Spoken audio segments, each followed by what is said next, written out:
friends, I am Bodu Srinivas. You are watching Dare and Truth Law channel. Today topic certiorari. The literal meaning of the writ of certiorari is to be certified or to be informed. This writ is issued by a court higher in authority to a lower court or tribunal ordering them either to transfer a case pending with them to itself or quash their order in a case. Certiorari writ అంటే ధృవీకరించడం లేదా తెలియజేయడం.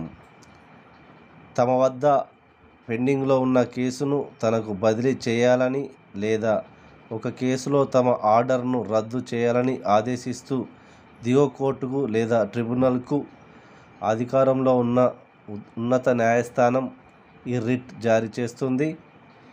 ఉన్నత న్యాయస్థానం అంటే high court లేదా supreme court. దిగువ స్థాయి కోర్టులో న్యాయం జరగనప్పుడు ఉన్నత స్థాయి కోర్టును ఆశ్రయించినప్పుడు సర్ట్యురరీ రిట్ జారీ చేస్తుంది. ఓకే ఫ్రెండ్స్, ఈ వీడియో మీకు నచ్చినట్లయితే లైక్ చేయండి, షేర్ చేయండి, సబ్స్క్రైబ్ చేసుకోండి. Thank you.